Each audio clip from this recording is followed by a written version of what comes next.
alam pun tidak bersahabat dengan kita. Terjadi longsor dan sebagainya karena penggundulan, terjadi banjir dan sebagainya karena sungai tersumbat dan seterusnya. Tapi mari kita bersama-sama berbicara ini, membaca ini semua dari segi keimanan kita. Kita alhamdulillah masih cukup bersyukur ya.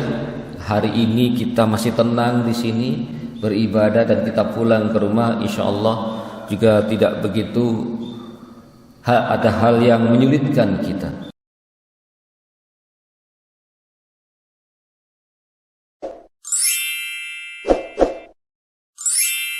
Bismillahirrahmanirrahim. Assalamualaikum warahmatullahi wabarakatuh. Innal hamdalillah nahmaduhu wa nasta'inuhu wa nastaghfiruh wa na'udzu billahi min shururi anfusina wa sayyiati a'malina.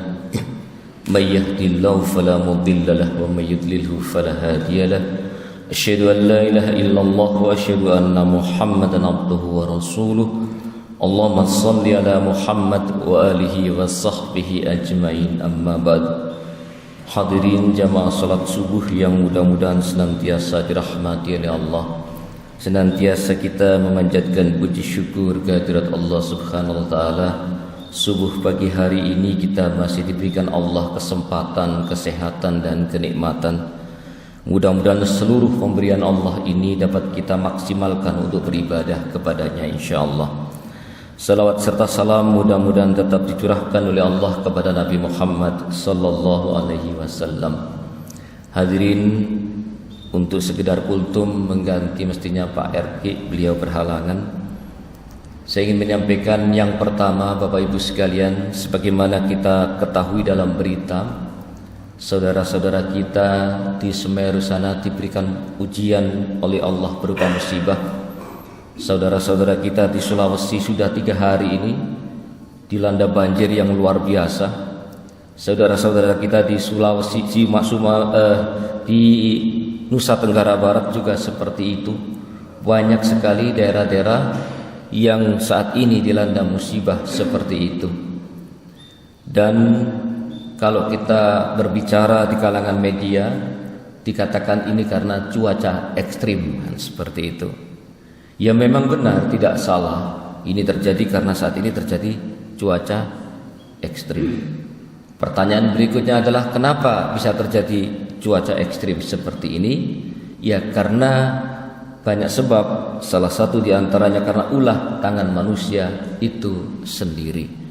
Karena banyak hal-hal yang mestinya dilakukan secara baik tetapi tidak dilakukan secara baik sehingga alam pun tidak bersahabat dengan kita.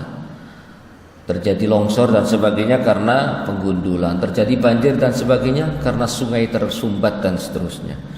Tapi mari kita bersama-sama berbicara ini, membaca ini semua dari segi keimanan kita. Kita alhamdulillah masih cukup bersyukur ya. Hari ini kita masih tenang di sini beribadah dan kita pulang ke rumah, insyaallah juga tidak begitu ada hal yang menyulitkan kita. Sementara saudara-saudara kita saat ini tidak bisa pulang ke rumahnya, mengungsi. Bahkan yang di Makassar itu sudah mungkin 2-3 hari ini karena banjirnya cukup lumayan parah, itu juga terganggu aktivitas kesehariannya. Nah, kita bersyukur dari satu sisi, dan mari kita gunakan kesyukuran ini dengan wujud nyata. Kita maksimalkan berbuat kebaikan, beribadah kepadanya. Tapi di sisi lain kita juga merasa bersimpati, merasa bersedih. Bagaimanapun mereka itu, baik yang di Semeru, di Sulawesi, di NTB dan seterusnya, semua adalah saudara-saudara kita. Bisa jadi saudara seiman atau paling tidak saudara sebangsa dan senegara.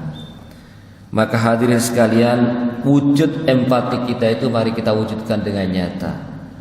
Bagi yang punya kelebihan rizki, mari kita salurkan bantuan-bantuan kepada mereka dengan jalur-jalur yang benar, yang bisa dipercaya.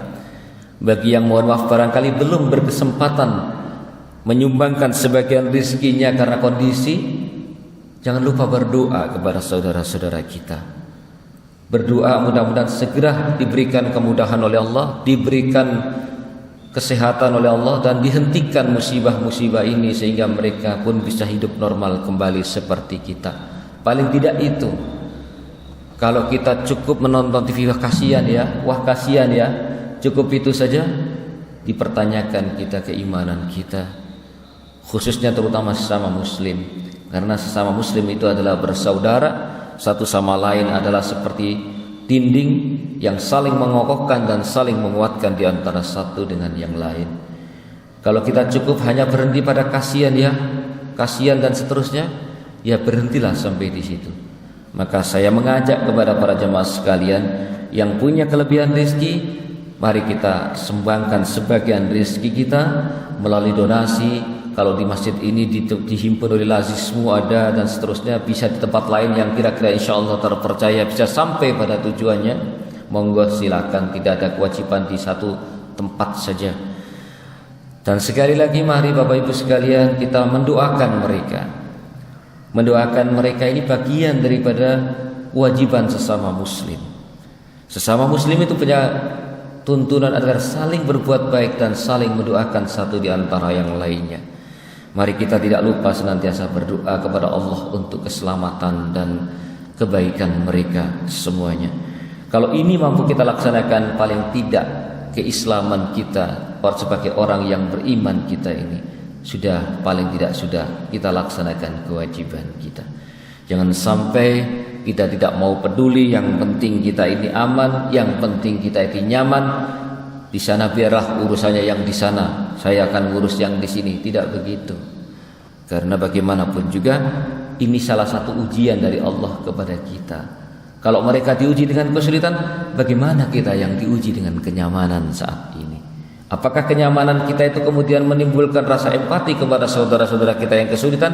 Itu bagian daripada ujian Allah kepada kita. Ini barangkali hadirin sekalian yang bisa saya sampaikan dalam kultum yang singkat ini. Mudah-mudahan Allah memberikan keselamatan kepada kita semuanya, dan saudara-saudara kita yang ditimpa musibah saat ini, mudah-mudahan Allah segera mengangkat derita musibah dan kesulitannya, dan mudah-mudahan Allah selanjutnya melindungi kita semuanya dari musibah yang tidak nyaman, yang tidak kita harapkan kedatangannya. Demikian, mari kita tutup dengan doa kafaratul majlis. Subhanakallahumma wa bihamdika asyhadu an la ilaha illa anta astaghfiruka wa atubu ilaik. Billahi taufiq wal hidayah. Wassalamu alaikum warahmatullahi wabarakatuh.